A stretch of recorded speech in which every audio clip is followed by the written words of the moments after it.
11,600 years ago, someone like you climbed a bare hill in what is now southern Turkey and began to carve a living thing into solid rock. They had no farms, no metal, no written word. They had not yet learned to shape a clay pot, and the wheel would not be invented for another 6,000 years. And yet they built something so deliberate, so impossibly early, that the archaeologist who first uncovered it assumed the dates had to be wrong. The hill is called Göbekli Tepe. The name means Potbelly Hill. Beneath its surface lies the oldest known monument on Earth. Not a house, not a grave. A temple, great rings of standing stone pillars, some taller than 3 grown adults laid end to end, arranged in careful circles and carved with foxes, boars, scorpions, vultures, and snakes that seem to slither down the rock. It is older than Stonehenge by 6,000 years. It is older than the first written sentence by 7,000. It predates the Egyptian pyramids by nearly 7,000 years on top of that. Now here is the detail that should stop you cold. The people who raised it were hunter-gatherers, humans who planted no crops and herded no animals, who survived by following wild game and gathering wild grain by hand. So how did people with no farms, no cities, and no rulers quarry, shape and lift 16-ton blocks of limestone to build the first great sanctuary of our species? That question is not the mystery. That question is only the door. Walk among those pillars in your mind. They are not rough slabs. They are shaped like a capital letter T, and many archaeologists believe each one is a body, a towering faceless being with carved arms folding around its sides and hands meeting at the front. These are not decorations. They are presences. Watchers in stone, standing in a circle, facing inward, as if waiting for something. And there is one more thing about this hill that no one expected. At some point, the builders did not simply abandon Gobekli Tepe. They buried it. Deliberately. They filled their own temple with rubble and earth by hand and walked away. Why would people pour generations of labor into a sacred place and then choose to entomb it? We still cannot answer that. The man who gave his life to that hill was a German archaeologist named Klaus Schmidt. He began digging in 1995, and almost immediately he realized that the story he had been taught was running backwards. For 200 years, the story went like this. First, humans learned to farm. Farming created surplus food. Surplus food let people settle into permanent villages. Villages grew into towns, and only then secure, well-fed, and organized did our ancestors build their first temples and invent their first religions. Schmidt looked at the pillars and watched that story fall apart in front of him. Because here was a monument with no town around it. A sacred site built before agriculture, not after. What if the entire sequence was reversed? What if the temple did not come last, but first? And consider what that temple actually required. There were no kings to command it, no soldiers to enforce it, no written plans to follow. Just people bands of hunter-gatherers who, for tens of thousands of years, had lived in scattered groups of a few dozen somehow agreeing to quarry stone, carve it, drag it uphill, and raise it shoulder to shoulder with strangers for a purpose that paid back nothing you could touch. No fuller belly, no safer night. What could possibly make independent, scattered people cooperate on that scale for something they could not eat or wear? And this is where we arrive at the true mystery, the one archaeology has circled for a century and still cannot crack. It is not how they lifted the stones. It is what was happening inside their minds. Because Göbekli Tepe is not just engineering. It is meaning. It is a wall of symbols carved by people who believed something so powerfully that they organized hundreds of lives around it long before they organized a single field. And we have no idea what they believed. We have no idea what the foxes meant, or the vultures, or the faceless giants standing in the round. When exactly did the human animal begin treating one thing as a symbol for another, a stone as a god, a scratch as a story, a sound as a name? And why, after the body had been ready for so long, did the mind take so terribly long to wake up? To chase that question, you have to leave Turkey and travel much further back and much further south. On the southern coast of South Africa, in a cave called Blombos, an archaeologist named Christopher Henshelwood found a small flake of stone no bigger than your thumb. Across its surface, drawn in red ochre, a soft, rust-colored pigment our ancestors ground from iron-rich earth, was a careful pattern of crossing lines. A crosshatch. A grid. The unmistakable mark of a hand that meant to make it. It is around 73,000 years old. It is the oldest known drawing on Earth, and no one can tell you what it means. There is the whole problem held in a single object. The lines mean something. A mind that makes a deliberate pattern is a mind that intends, that imagines, that wants to say. But intention does not fossilize. Only the marks survive. In the same cave, Henshelwood's team found something just as telling, a complete kit for making paint, ground shells used as little cups, and seashell beads pierced and worn as jewelry. Jewelry. 75,000 years ago. Why does a person who must fight every single day to eat decide to drill a hole in a shell and wear it? Because they wanted to be seen a certain way.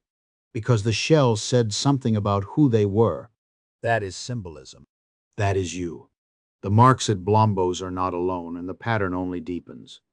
A Canadian paleoanthropologist named Genevieve von Petzinger noticed that nearly everyone studying Ice Age cave art was obsessed with the animals, the bison, the horses, the great beasts, and almost no one was studying the strange geometric signs painted right beside them. The dots, the lines, the crosses, ladders, grids, and spirals. So she cataloged them cave after cave across Europe. And she found something that should not be possible. The same 32 signs appear again and again across thousands of miles and across tens of thousands of years. 32. A small, stable, repeating set used by people who never met, separated by more time than separates you from them. Is it a language? A code, a tally of the seasons, a map of the night sky. We do not know. We may never know. But a shared set of signs is proof of a shared world of meaning, and that shared meaning is the single thread that runs from those caves straight into your pocket. And then there are the animals themselves. In 1994, 3 cave explorers in southern France slipped through a narrow gap into a chamber no human had entered for 36,000 years. The cave is now called Chauvet. What waited on its walls was not crude or childlike. It was extraordinary: lions, rhinos, bears, and horses rendered with shading, depth, perspective, and movement, as alive as anything framed in a museum today. These were not simple people, scratching out simple shapes. These were masters, working by the light of fat, burning lamps, deep underground, in a place where no one lived and nothing was hunted. In other caves, like Lascaux, they pressed their hands to the stone and blew pigment around them, leaving ghostly outlines, a person reaching across 30,000 years to say simply, "I was here." Why crawl so far into the suffocating dark to make something so beautiful that almost no one would ever see it? What were they trying to reach down there? This is where one of the most influential archaeologists of the last century gave the whole mystery a name. Colin Renfrew called it the Sapient paradox. Here is the paradox plainly. Your species, anatomically modern humans, meaning people with bodies and brains essentially identical to yours, has existed for at least 200,000 years and possibly 300,000.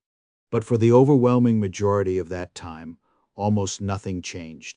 The very same brain that would one day raise Göbekli Tepe, compose symphonies, and leave footprints on the moon sat inside human skulls for tens of thousands of years, doing none of those things. Then, somewhere deep in the dark of prehistory, something switched on. The body was ready for ages. So what finally changed in the mind, and why did it wait so long? Stand on that potbelly hill one more time, but now fill it with people. It is night, 11,000 years ago. You have walked for days to be here, and you are far from alone. Hundreds have come, from valleys and rivers you have never seen, speaking words you only half understand. Fires roar between the great pillars. In the moving light, the carved animals come alive, the fox baring its teeth, the vulture lifting its wings, the snakes pouring down the stone like water. Somewhere, people are singing. Someone older is telling the story you have heard since you were small, the story of where your people came from and how the world came to be the way it is. The smell of roasting meat and wild grain hangs in the cold night air, and for this one night you are not a single fragile life in a hard world. You are part of something vast. You did not build this place to live in. There are no homes here, no hearths for daily bread, no rubbish of ordinary life. You built it to gather. You built it to believe, together.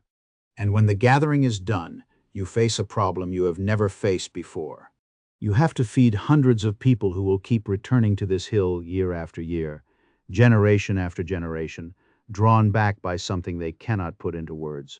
What if that single problem is the answer hiding in plain sight? Here is the twist that flips the entire human story over. For 200 years, we assumed that farming created religion, that first we grew the bread, and only then did we build the church. Göbekli Tepe whispers the exact opposite. Some researchers now argue that the gathering came first, that the deep human pull to come together around shared meaning, and the simple need to feed the crowds drawn back to a sacred place again and again is what pushed our ancestors to tame wild grain and sow the very first fields. Think about what that means. You may not have invented your gods because you became a farmer. You may have become a farmer because you could not stop gathering around your gods. Belief may not have arrived after civilization, as a luxury. Belief may have been the thing that built it. And the unsettling truth is this: we still cannot prove it. The hill keeps its secret. We can read the stones, but we cannot read the minds that raised them. The greatest mystery of prehistory is not a missing object. It is a missing thought the moment meaning was born, which left behind every trace except an explanation. Now feel how close all of this is to you. You believe you left the hunter-gatherer far behind? You did not. You carry them. Look honestly at what your whole life is built on. Money is paper and glowing numbers that mean nothing at all unless everyone agrees that they do. A country is a line drawn on a map and a story told inside your head. A flag, a brand, a wedding ring, a sacred book, a national anthem. Every one of them is the cross hatch scratched at Blombos, the 32 signs on the cave wall, the carved fox watching from the firelight. They are real only because you all believe in them together. And you still walk for days, in your own way, to stand inside that shared belief. You travel home for the holidays? You pack into stadiums and sing the same words with strangers. You light candles for the dead. You wear the symbol that says who your people are. The same mind that raised those pillars on that hill is the mind reading these words right now. So when you ask what the greatest unsolved mystery of prehistory truly is, be honest about what you're really asking. You're not asking about them. You're asking about the thing inside you that you have never been able to explain either. 11,600 years ago, someone like you climbed a bare hill and carved meaning into stone, and to this day no one can tell you why. But maybe the hardest answer is also the truest one. They did it for the same reason you still would. Because to be human has always meant building something far larger than yourself out of nothing but shared belief, and then standing before it together, in the dark, unable to look away.